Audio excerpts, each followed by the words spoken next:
Hey, how's it going, everyone? My name is Hansley Jones. Welcome to HNH Success Academy for business tips, inspiration, and to be a better you. This episode, we'll be speaking about obviously having a plan B distract you from plan A.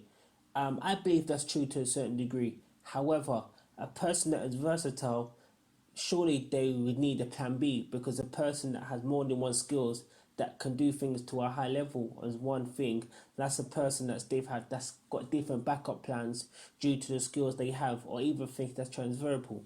So let me give you an example. So Will Smith, he's an actor as well as a comedian and a rapper. Jamie Foxx actually won an award, some three Oscar awards, I believe. He won best rapper, best movie star, and best actor. He's a triple threat. Now, he could have done that without being versatile. And many rappers or even actors, for example, move to different things. A great example I can give you this is someone, Idris Ebola. Not only is he done acting, he's also done MMA. He's looking to get in the rap games now. He's being considered to be, the James Bond. You know, Idris is someone who's entirely versatile, and he has always said it, doing many things is a passion of his. So just because he might not be necessarily highly skilled at one thing, well, I should say he's highly skilled at one thing because he's been in many big movies, at the same time, he's very versatile. And for me, I've always stressed, and I've always said it before, always get yourself skilled in more than one aspect. Even if it's business, for example, there are many different aspects to business, but there's no reason why you can't pile different activities regarding it. For example, you have accounting, you have business marketing, you have project management. They are all their own separate skills, but some people will say, "Oh, yeah, I want to be an accountant." They just go down the finance route. They've actually missed the trick, because someone who's an accountant actually has a great understanding of how to obviously start up a business, because a business is basically numbers. No matter what business you do, whether it's a self-employed business, whether it's a limited company, whether it's a charity, or even whether it's a social enterprise, enterprise, which I spoke about before. If not, I will go over again in another podcast. But in brief, a social enterprise is a business that runs as a charity. So therefore, your aim is to always break even within that business structure. But if you make a loss within it, you can always come back up, and it's not that detrimental to the business. But like in every business, you want to make a profit. You want to make a profit, or minimum break even, and that's the whole point of the social enterprise. So even then, you need to understand the numbers. How much money you want to make per day? How much money you're going to pay your staff? What staff is going to do what? Is this amount of income relevant to that role? Is there going to be voluntary roles? Now, these are the things that accountants need to take in consideration. Those are business skills, and to some degree, that's project management and also leadership. So, when you're building skills, or when you're thinking about, going into a certain industry, always think about transferable skills. Always think about being a transformer. At some stage, if you're looking to be a lawyer, you're not going to go in straight into a law firm and be a lawyer straight away. You may have to do a bit of admin.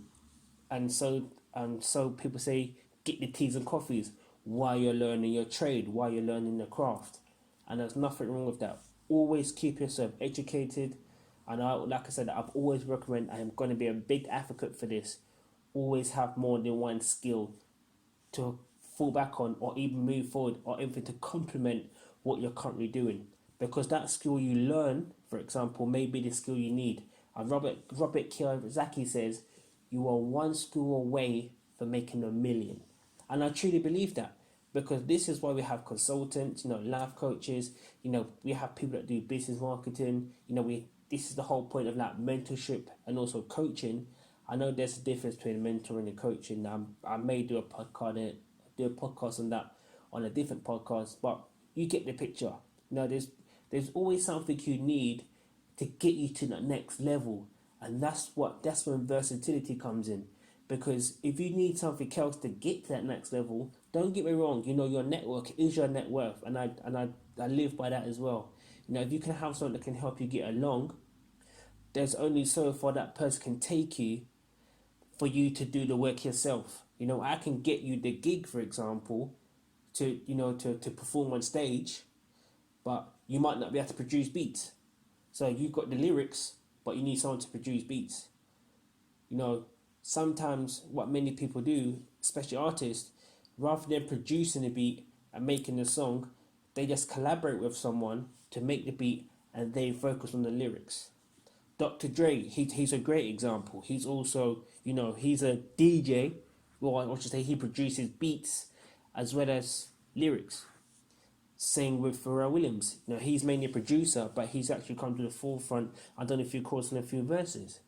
Now, someone like DJ Khaled, for example, he just does beats, but he's at the forefront of what he does. He brings everyone together. DJ Khaled, right? But he's still versatile because he knows how to market himself.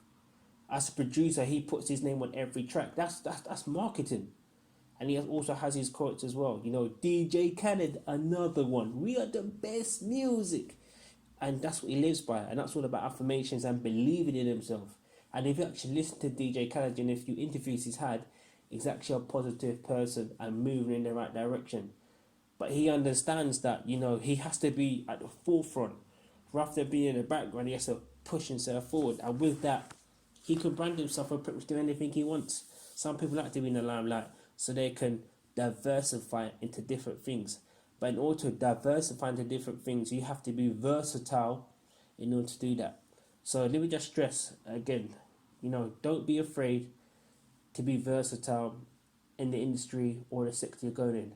Whether it's a job, for example, whether it's a business, because many people say, I'm tunnel vision.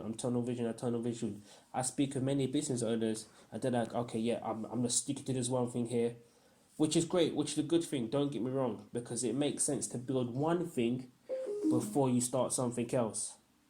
At the same time, whilst you're building one thing in your spare time, there's nothing wrong with doing something else. If that makes sense. Remember, this is just my opinion, and I've got many skills. I'm a personal trainer, I'm an athletics coach, I've started businesses, I'm based in the travel industry. I've got many things that I'm doing, and I have an interest into, investing, into Forex, cryptocurrency, so on and so forth. I'm a versatile person. I'm just waiting for that one break to kick off, and that break is coming extremely soon.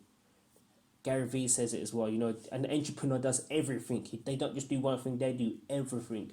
And I've always had that mentality, like I said before, since I've read the book, Rich Dad, Poor Dad, what the rich teach their kids and the poor middle class don't.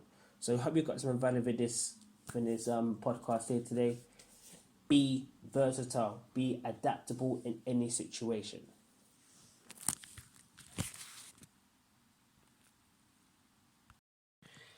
Thank you for taking the time out of your busy schedule to listen to this HNH Success Academy podcast. For more information, please go to www.hnhtravel2success.com for more information of everything I've spoken about, and just to connect with me. And my Facebook is Hunter Jones. I look forward to speaking with you. Have a great day on purpose. Take care.